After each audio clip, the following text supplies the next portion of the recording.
1-year-old, and we talk a lot about being kind and being kind to others. And the other day, as I was walking out the door, my 3-year-old says, "Mama, be kind and don't bite any of your friends today."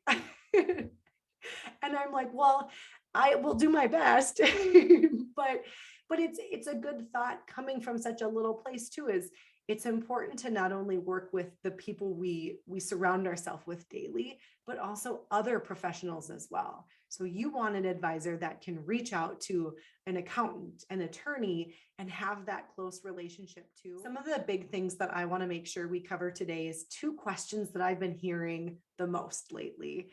And they're likely things that either you've been wondering yourself or maybe a friend's been wondering about. So you've kind of been chatting on. So I want to take some time to go through those tonight. Typically I'm real charts driven, me, but taking a little bit different of an approach to kind of talk through some of the things front of mind.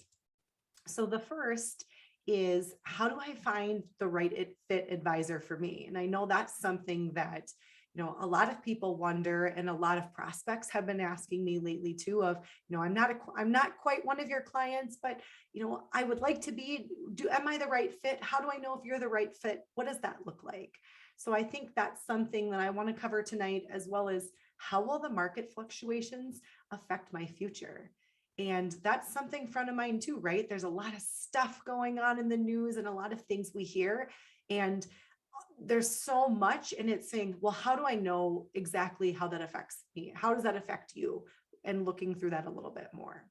So the first we'll focus on is how to find that person that works the best with you and fits well with you. And really the biggest and most important thing to find is someone that you like and someone that works with you. So, having that relationship based on trust and comfort, and ultimately you feel like you're working together on things, not that they're completely driving that relationship, because ultimately it's your money. You want to feel comfortable, but you want to get the best advice as well. So I love this quote, and it's by Oprah, and it says, "Surround yourself with only people who are going to lift you higher." And that's such a great way to put it in the exact relationship that I have with my clients. And it's my favorite part of getting together and finding what they've been up to, what kind of trips you've been on, and really digging into that. Because when we look at money and we look at why we're saving, ultimately it's for those things. So that's such an important focus. And I think that needs to be the focus, not making the most amount of money and taking the most amount of risk. It's how can you have the most experiences that are important to you. And as women, we tend to be really relationship driven. And we see that all the time, is we're making a commitment to a lifetime of working together and partnering in that journey to help you celebrate all of the good times, but also work through the challenging and the difficult times too. So having that lifelong commitment to each other, and then ultimately maybe family down the road too, of knowing what you've worked hard to save for is going to continue to be important to people from generations on. So you don't just want someone who's going to tell you exactly what you want to hear, kind of like that friend when you ask them their opinion and you're like, I want to know their opinion, but do I want to know? Brittany's kind of that friend where we'll be like, Brittany, what do you think of this shirt? And she'll be like, oh, really? But ultimately you want to know what people's opinions are. And I think it's really important, especially when it comes to planning and that advisor relationship. You don't want someone who's like, yeah, take the money out, or yeah, buy that. Sure. You want someone who has your best interest at heart and will have those tough conversations and be completely honest. I love this because we talk about it all the time, especially in Women Forward, is that we tend to want to do it all or take care of it all. And I love Grumpy Cat of, I do all the things, I'm tired. And especially as moms, I mean, doesn't that just resonate? Is that it leads to burnout and doing yourself a disservice by spending your time doing things that aren't the most important to you. So finding someone that you're comfortable delegating to, that ultimately you have that trust relationship, that they're going to help you do what it takes to have all of your biggest dreams come true and push you towards those too. So providing you the information to make the most informed decisions. which really leads me to the next piece that's really, really important too, is someone who takes the time to communicate with you and in the way that makes the most sense. So, how do you learn best? Do you like charts? Do you like to just talk through things? Do you like videos? But really figuring out what your communication style is that's best, and helping communicate that so you can make the most informed decisions to reach your goals. Because I don't know if you've ever been in a meeting like that where you're just like, oh my gosh, this is so far over my head, or this is so below my understanding of, I understand way more, and why are they explaining it that way? And sometimes I might even find myself, and Brittany said, I love the charts. I mean, look at these wonderful, beautiful charts. And I'm not going over any of them tonight. So if you really want to dig into these, email me. We will go through these in so much detail. But I can acknowledge that people don't love this stuff oftentimes as much as we do. And we certainly come across people that do. But having that understanding of, do you want to know how to build the watch? We'll definitely teach you. Or do you want to know what time it is? And we can provide that too. But finding someone that understands your communication style and makes the effort to adapt to that too, because I think that's really important. You don't want to leave your meeting feeling like, oh my gosh, what did I just sit through? You want to feel like that makes complete sense. I feel completely confident in my finances and the decisions that I'm making and that we're making together. And kind of like I mentioned before too, of you want a lifelong relationship, but you want a lifelong relationship with a lifelong learner.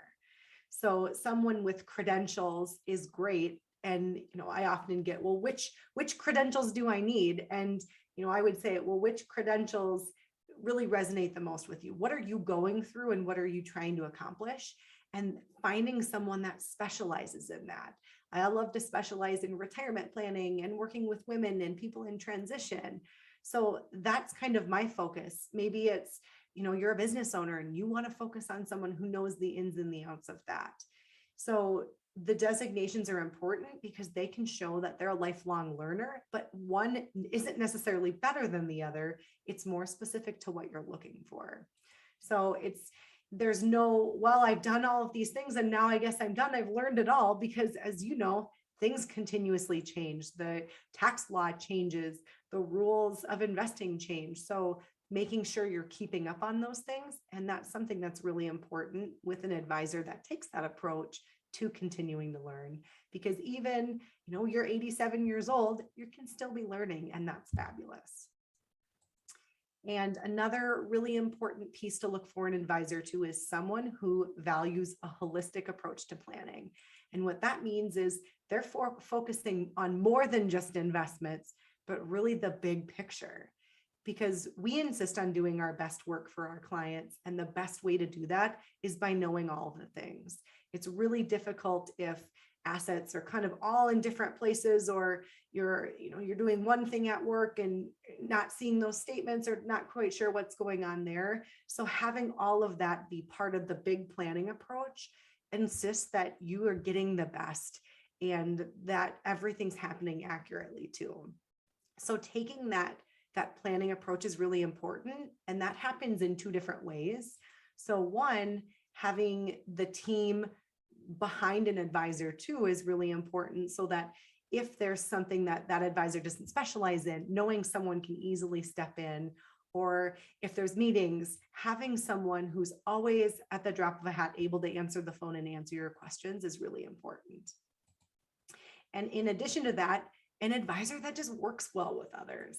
I laugh because we're talking a lot with my kids. So I have a 4, 3, and a 1-year-old, and we talk a lot about being kind and being kind to others.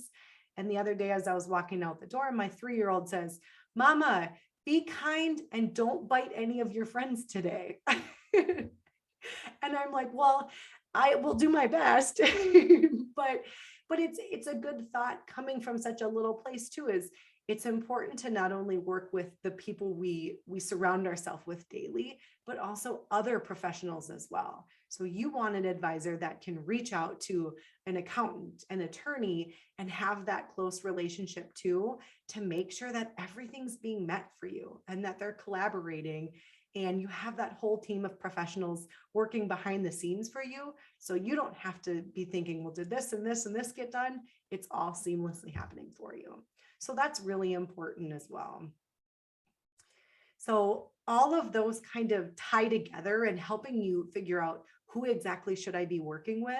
And then ultimately they can also help you determine, how will market fluctuations affect my future? How are they going to affect your future? And really take that approach to saying, is there anything we need to be doing different? Or is there anything that you need to be changing? So if you haven't already, I would strongly recommend going through our Dream Architect process, is it really helps put things into perspective long-term. So I like to joke, it's as much of our magic crystal ball as we can give you, as it runs projections on how long your funds will last. But the cool thing is it's all focused on you and what's most important to you and what your goals are. Because there's not this perfect mathematical formula that says exactly how much you need to retire, end of story, because it's completely determined on what retirement looks like for you and what you want to happen in retirement. No two retirements are the same, and that's great. They can be different for everyone else, but making sure that you have enough to do what you want to do. And that's exactly what the Dream Architect process does. So going through and figuring out what the fun stuff is, what do you want to be doing? And then having it all put together in a picture that can continuously change and be reviewed during times like now, when you're like, how have things been affected? Is it okay? Are we okay? This helps answer those questions. I can't tell you how many times I've had someone come in a little nervous, and they're nervous to say, well, how do things look?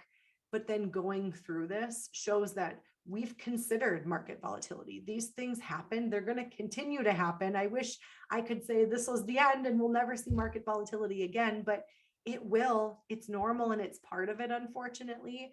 So this helps really put things into perspective.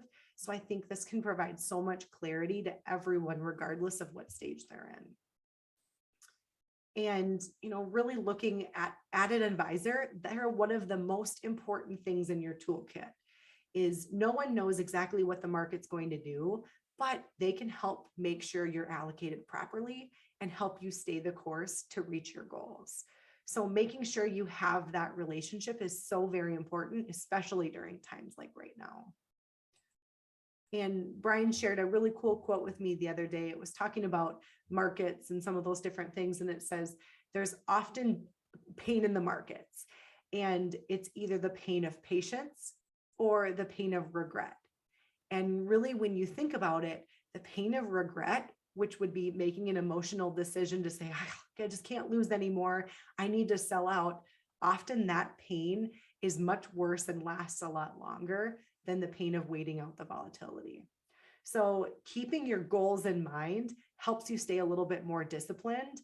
And, really that's kind of just a good life lesson in general, not even just with finances and ultimately retirement goals, is keeping that front of mind. I know every morning I sit down and read all of my goals, because it helps put in me in that frame of mind and that mindset in the morning. Even if things aren't going good, I'm like, you know what? This is one day. There's a whole lot of other days to look forward to.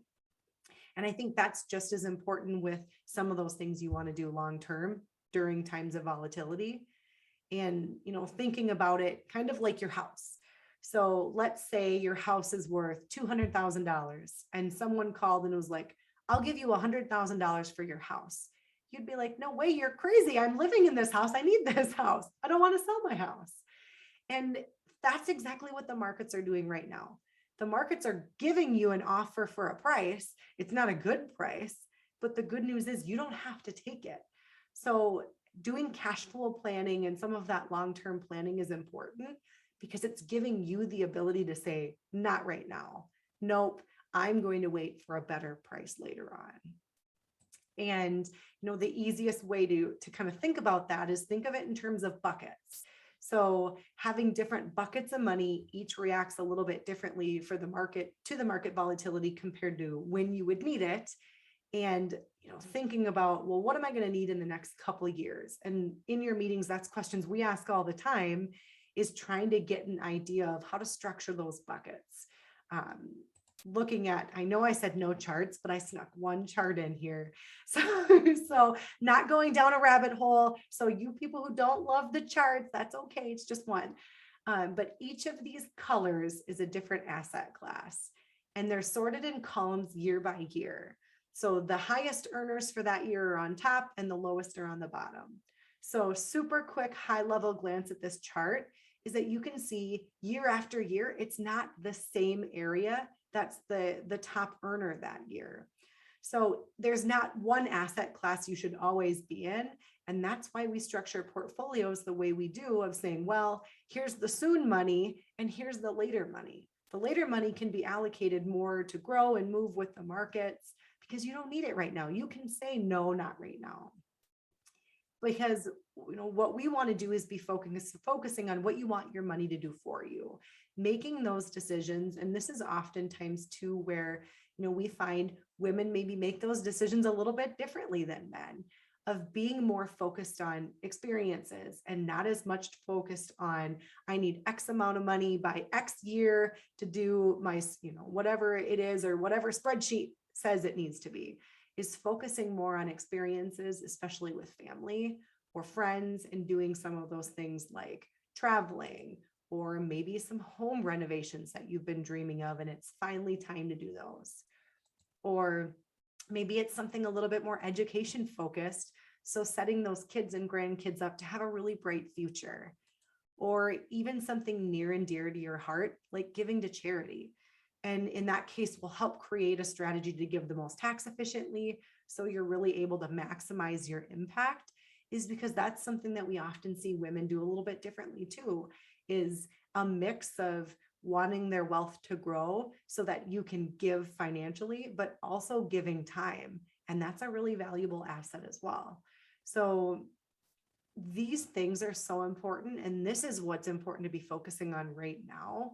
And essentially keeping communication up so that we know what your goals are. We'll determine the best way to structure your buckets so that you don't have to say no to anything just because of what's happening in the markets, is that you get to keep doing what's important to you. I've never had anybody tell me, oh my gosh, I did way too much planning. That was so inconvenient. But I've often heard, I wish I would have done more, or I wish I would have known. And what we want to do with Women Forward is change that conversation, say, I'm so glad I did planning. I'm so glad I had you to explain that. I'm so glad we had you to work through that process. Because what you want to do is do something for yourself that you're going to thank yourself later for. And that's what this is, exactly what we're here to do, is not have as many of the regrets or the I wish I coulda, shoulda, woulda, and be like, I'm so glad that we thought about those things. And, going through that dream architect process could be really valuable, because we believe everyone has the right to live their dream retirement, and really changing that mindset. And that's a really cool thing that Brittany's here to do today is, often I get so sucked into the numbers and the money, but Brittany is a great tool to help change that mindset and instead help us dream bigger.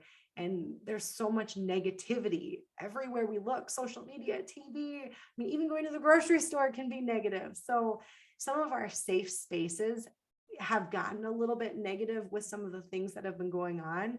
So Brittany's here to help us, teach us how to change that mindset and really continue to look into the future and continue to look at what's most important to us. So she's such a valuable asset for Women Forward and for our team. So I'm so excited for her to share some of her knowledge with us today. And I am going to do my best at stopping sharing. We joke because I'm not the most tech savvy gal around. So Brittany can continue the conversation. Excellent. Well, give me just 2 seconds here to get this all pulled up. There we go. Amber, all look good from your end? Looks perfect. Excellent.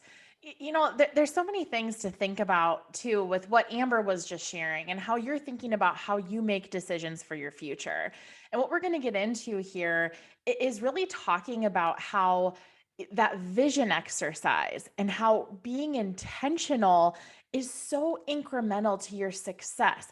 And we define success by really living the life that you want, right? There's so many different ways that you can say, well, a certain dollar amount equivocates success, or a certain savings or some milestone in your life and your career, but it's really about leaning into what's meaningful to you and what matters, and defining that and spending the time to get clear on what that vision looks like. So there's one thing that I want to bring up right away. Some of these exercises that we're going to go through and talk through in the next little bit here, most, or if not all, can be found in our retirement readiness toolbox. So if you just jot down really quickly, mysweetfinancial.com, that is an exceptional place for you to have the tools, have the instructions. There's videos in there that will teach you how to go through the mindset component of planning for your future. So we call it retirement, and none of us here at Sweet Financial really love that word, but it's one that people most can relate to or understand. And it's really looking at not, what's the official word? Brian has actually looked it up in the dictionary, and it's like being put out to pasture. And I don't think any human being really wants to be defined by being put out to pasture at some given point in their life. So it's about creating your future. It's about deciding the what's next. And that's what we're going to talk about here.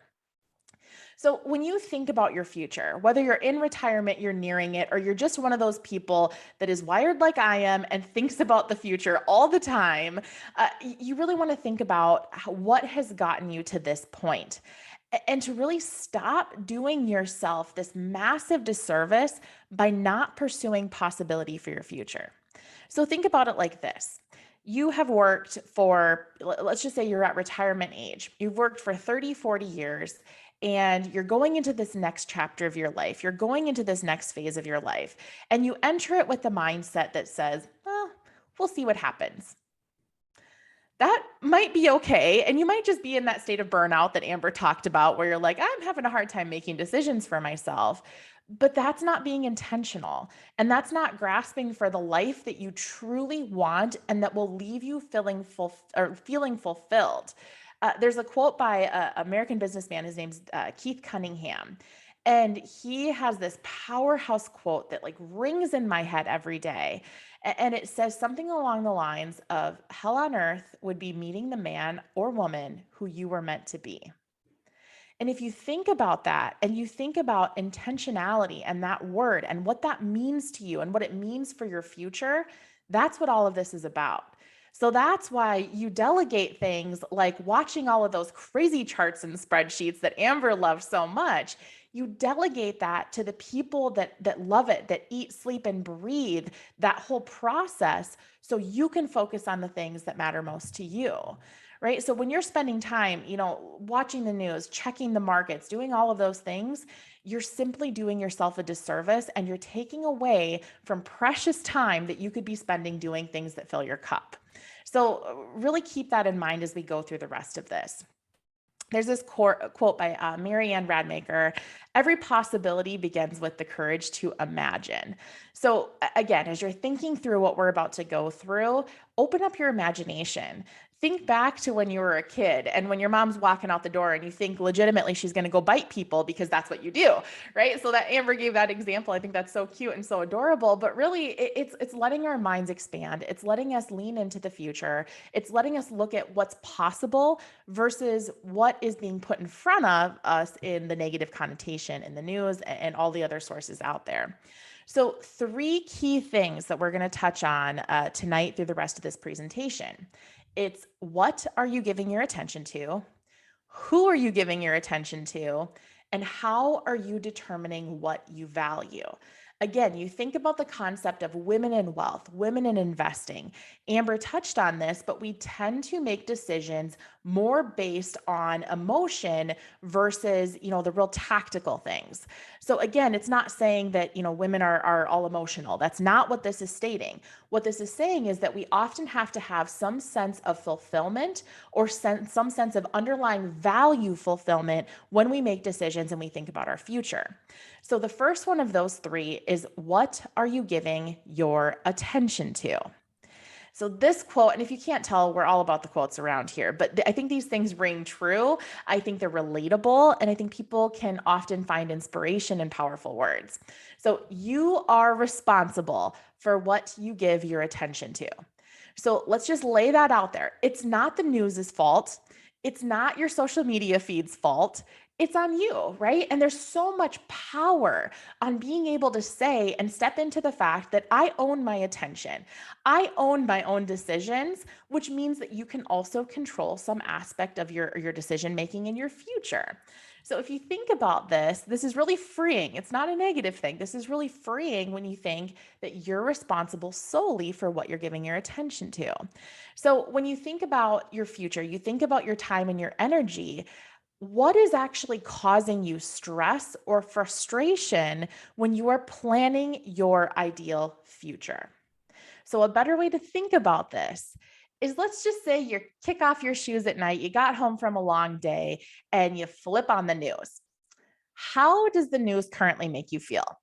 Do you leave that particular segment feeling energized and excited for your future and charged up and ready to take on the world? The answer is probably no. It's probably actually heck no with all that's going on. So when Amber talks about the conversations and the questions that are coming up in the reviews that she has with her clients and the meetings and the conversations and the phone calls, oftentimes people can get distracted from their own goals and objectives when they're looking at and measuring their success around what's going on in the world. It's a lot for people to take on. And we are not built as human beings to carry the weight of the angst of the world on our own individual shoulders. So it's a little bit of a shameless plug, but this is part of the reason that Brian and I created our new podcast. So if you've not downloaded or subscribed to this yet, I highly recommend you do. And not because Brian and I are the ones talking, but it's the topic and it's the intent behind this. So you have two choices, right? You can choose to tune into things that are negative, that maybe evoke fear, that have you in a constant state of anxiety, things that the news often presents these days. Or you can choose to put your time and attention on things that are uplifting. So you'll find, if you've tuned into any of our episodes yet, that we talk nothing about, the numbers or, investment strategies or anything like that. We've got a team of professionals here that is their whole job, their time, attention, and energy to be able to focus on those things. So what we bring out is, how do you control your mindset? How do you focus on the good in the world? What are some examples of good going on in the world?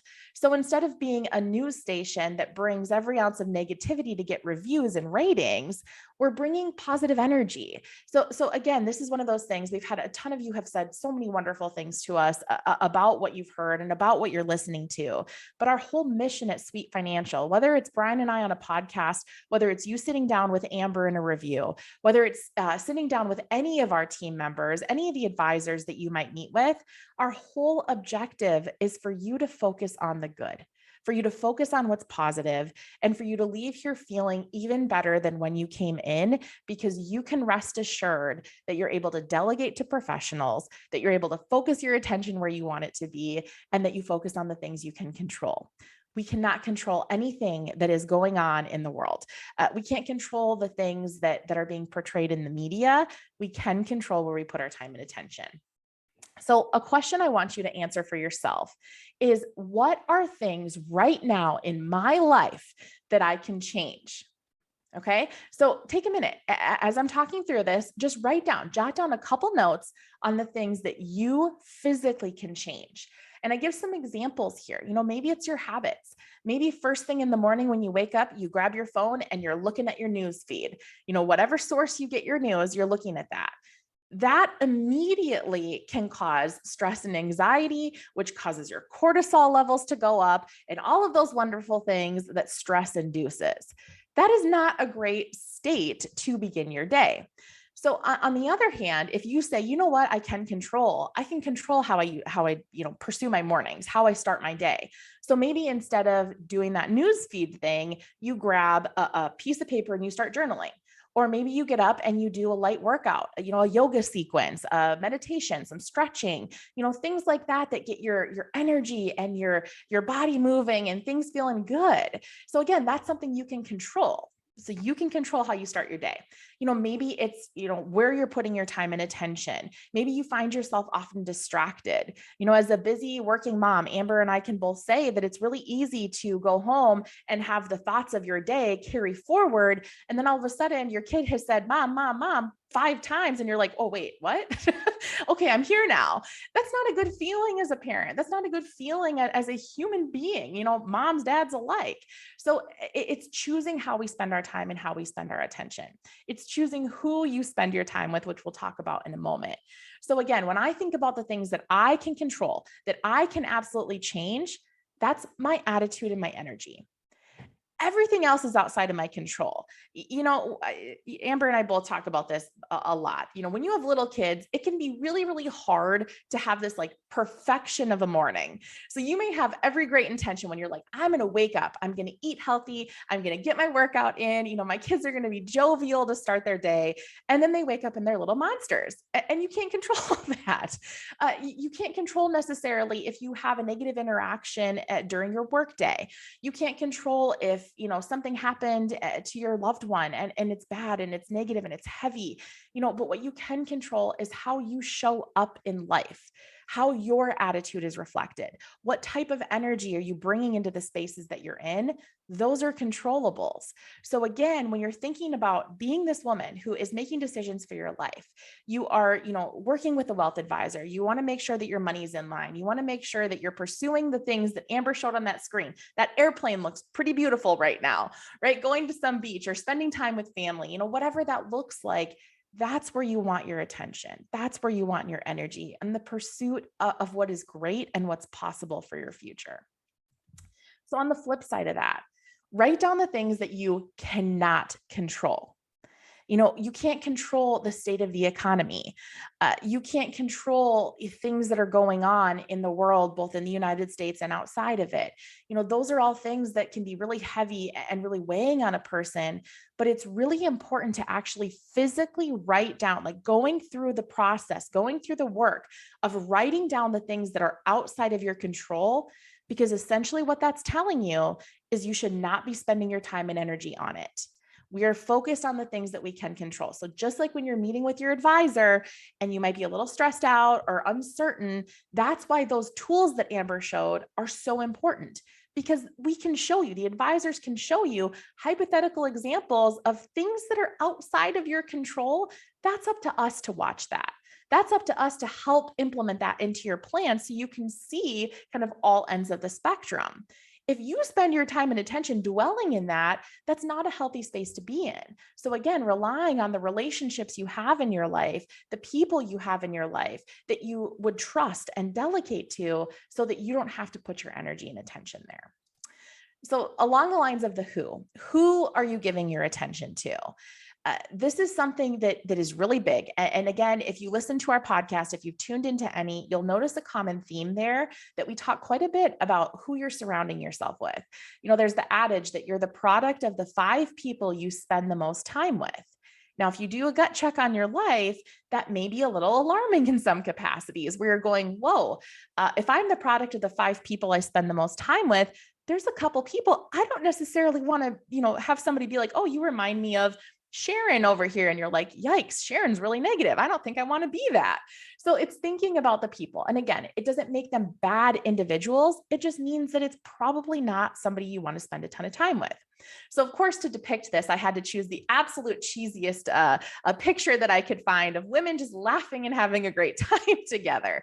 But the point is you want to really pay attention to who gives you energy, who makes you feel uplifted, who makes you smile upon an interaction. Those are the people that you want to spend your time with. The people that aren't saying that your goals or your dreams or your ambitions are silly or they don't get it or, you shouldn't be doing that or whatever the case is. You want to surround yourself with people that are lifting you up and helping you get closer to the life that you desire, or to the life that you want to enhance even further.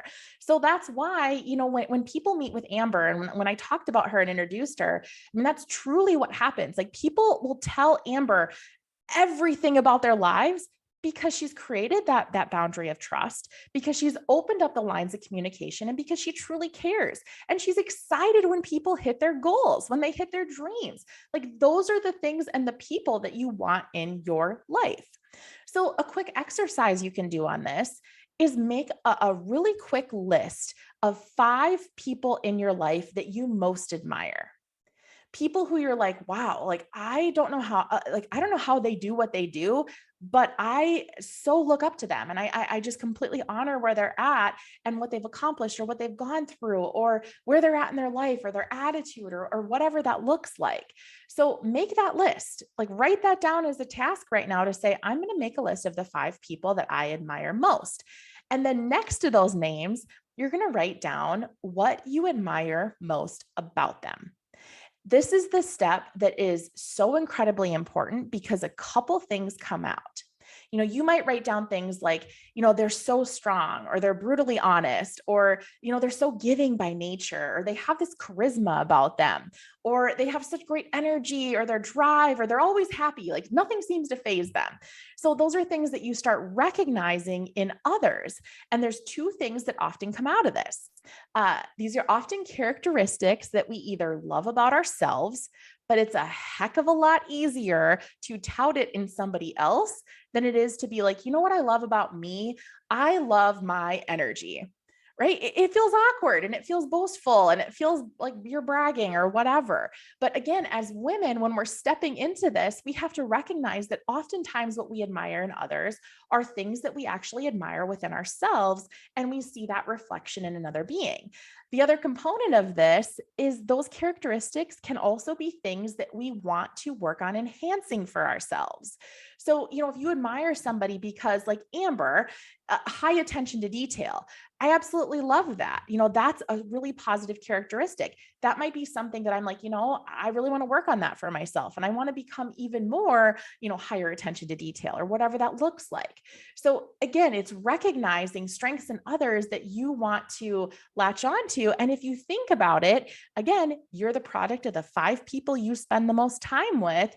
You may end up absorbing some of those characteristics that you so admire by being intentional about where you spend your time.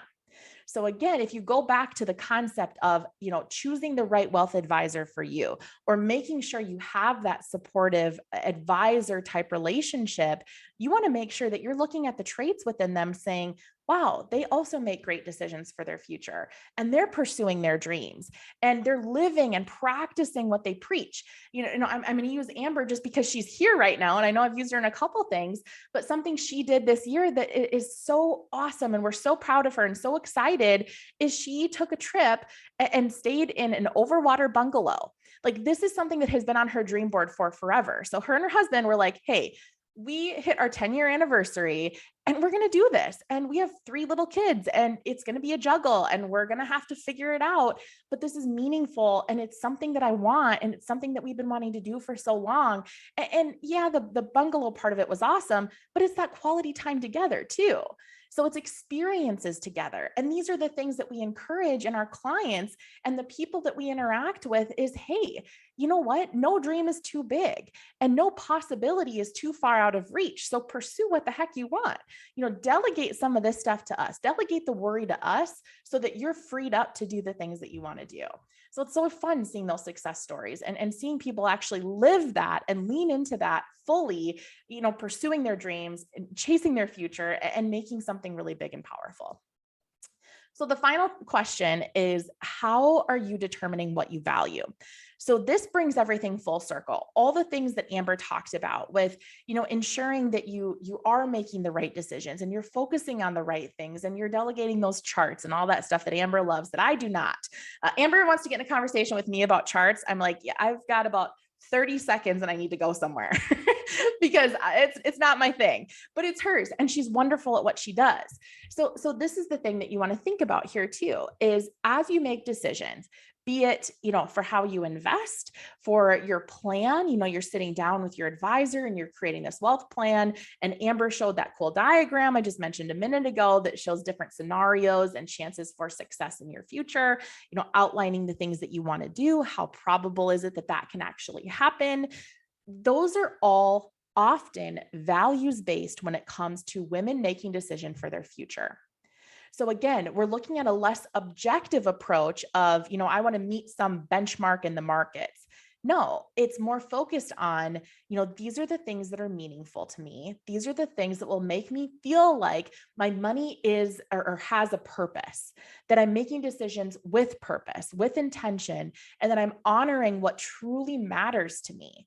So when you're thinking about, as a woman, you're making decisions.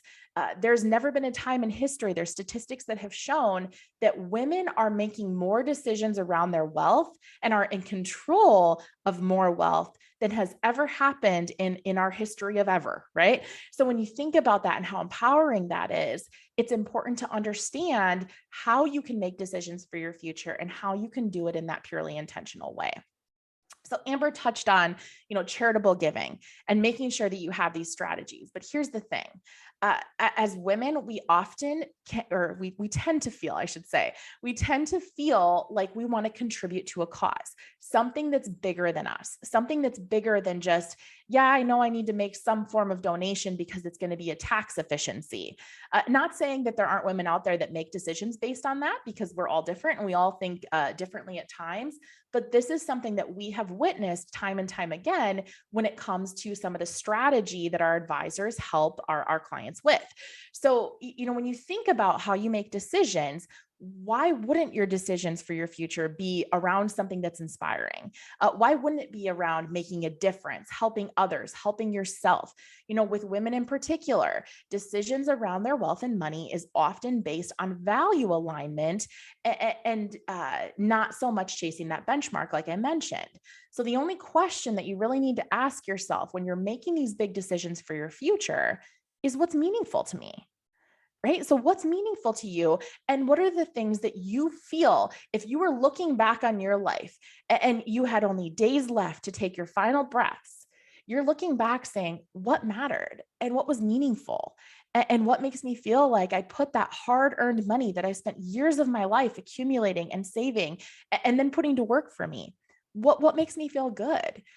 Terms that often come up is things like legacy. I heard a term the other day that hit me at my core. This gentleman was talking about how one of his driving forces was building a financial fortress around his family that was so strong, so tight knit that it was indestructible. And I was like, whoa, that is a cause. That's meaningful. And that's something that creates, again, opportunity for future generations to come. So it's deciding what matters to you. There's nothing wrong with saying, you know what, I'm not going to give any of my money to my family, my kids, my legacy, whatever. I want it to all be based on charitable inclinations, based on philanthropic giving. That's okay. It's deciding what's meaningful to you. And again, if you're not intentional with it, then guess what? Whatever's listed on your beneficiaries is how it's going to pan out. So if you don't take the time to be intentional, to have those deeper conversations with your financial advisor, to have those deep conversations with your wealth advisor, those are the things that need to happen that we just feel, as we talk to people that are coming in and becoming clients of Sweet Financial, it's just not happening enough out there. So make sure that you're bringing up those really intentional conversations. The other thing to ask yourself too is, what are the causes that align completely with my value system? Now, the term values can be loosely interpreted. It can be an overwhelming term. There's so many different ways that you could decide what's meaningful or what's a value, a core value of yours. So listening to a talk, most of us are familiar with Matthew Mcconaughey. He's not horrible to look at. He's an actor. He's been around for a long time, but he wrote the book Green Lights. And upon launch, he did this awesome powerhouse talk. And he made the comment that when you're looking at deciding what you want in life, it's often easier to decide what you don't want. So if you think about that, that's a little bit of a different spin on how you approach things. So if you could automatically say, what I don't want is for my kids to ever struggle financially, or what I don't want is for my money to just go aimlessly out to some charity that doesn't really matter to me. The list goes on. So really identifying the things that you feel strongly against so you can get clarity on what you want. So one of the questions that you can ask yourself is, what do I need to let go of? What do I need to stop doing in my life? Again, it goes back to that whole time, attention, energy. So there's actually a tool out there that we've done for Women Forward that you could easily do on your own. Highly recommend you go through this process, but it's identifying the things that you're doing in your life that aren't serving your future. They're not serving the person that you want to become, the enhanced version of yourself. So you literally can just sit down and make a list of the things that you're committing to stop doing. One of the times that we did this in a live setting out on our patio here at the office, one of the common themes was, I'm going to stop being so judgmental of myself, that negative self-talk. Another thing that came up is I'm going to stop watching the news every night. That was a big theme. I think back to last summer that came up quite a bit. I would guess that's probably a common theme now. One of the other things too was I'm going to stop telling myself that my dreams are silly. Right? Like I'm going to stop listening to people who keep putting me down for wanting certain things in my life. So those were common themes that we kept hearing. And when they put the why behind it and people started really thinking about like, why do I need to stop this? Like, why is this even meaningful? Or why does this matter to me? It was often because they felt then constrained by those actions. So if they're allowing people to speak negatively to them or put them down for what they want, that's a killer of self-confidence. And then your self-confidence dips, and all of a sudden that's this really negative waterfall effect where you can't show up as the best mom, wife, grandma, grandpa, business owner, leader, or whatever, when your confidence is killed like that. So you really have to get to the core of that why so that it helps you make the right decisions for your future. It's all about looking at what's possible. If I were to commit to these things, if I were to commit to letting go of things that no longer serve me, that are no longer part of who I want to be and what I want to become, when you think about letting go of distractions, the news, social feeds, spending time around draining people, releasing the stress that comes with the constant inflow of the email inbox. If you're still in the working world, it's like email has turned into a dirty word because nobody really wants to deal with it because there's just so much out there. So for me, when I think about letting go of things that don't serve me, what that automatically shifts me to is being able to spend more time with the people on the screen. Being able to spend time with my kids and being able to be fully present and not stressing as much and not worrying about things that are outside of my control because little eyes are watching. And again, if you're listening to this and you're at that stage where you don't have kids in your household anymore, it doesn't matter. Where you're putting your time and attention, people notice, how you're showing up to your friends groups. Are you going out for coffee and you're the one that is the catalyst for the downward spiral in negative conversation and things that aren't meaningful or helpful to your future? So again, it's really choosing and being intentional about what is driving you to make the decisions that you make to help you have that positive and uplifting life, to make you identify those values. And if you're struggling here where you're like, oh my goodness, like I don't even know where to start, values, that's a big word that's loosely interpreted. A great place to start is in having those conversations with your advisor about what matters to you, what is important, what is meaningful, aligning the money that you've spent all this time saving and the wealth that you're building and what you've really put your time and energy towards so that you can focus on your dreams, so that you can relinquish the negativity and the fear that might come with making decisions in a world that's got a lot of scary stuff going on. It's important to honor that it's not all roses and sunshine out there. So we're not sitting here in this bubble going, everything is great all the time and everything's happy all the time. What we're saying is that there's so many great things that you can focus your attention on. And that's a great feeling. And that's a great state of being and a great mindset to lean into.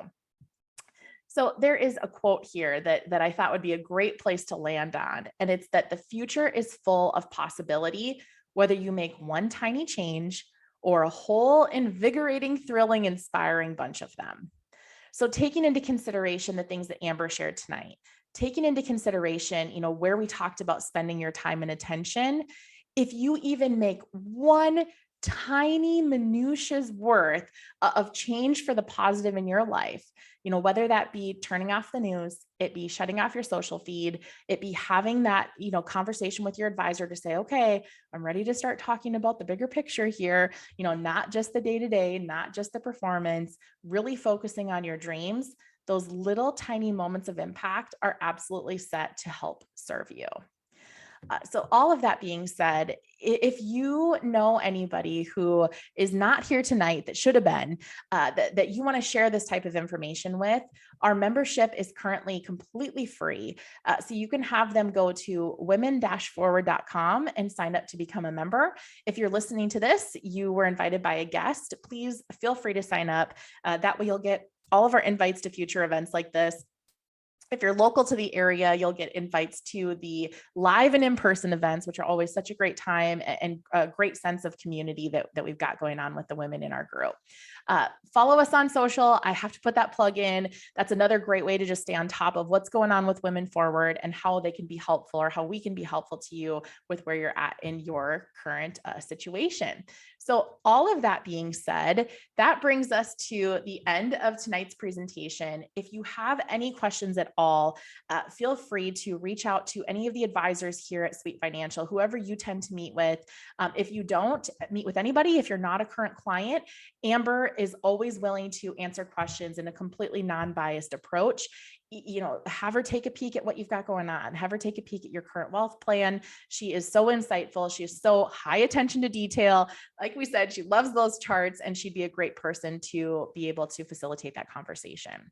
So Amber, did I miss anything? Did I leave anything out? No, I think that was good. Aside from go enjoy the warm weather and get those shorts on and cool out. I love it. Yeah, 60 degrees and Minnesota just loses its mind. It's like shorts, t-shirts, and sunglasses. All right, everybody, you have a wonderful night, and we look forward to seeing you back here again soon.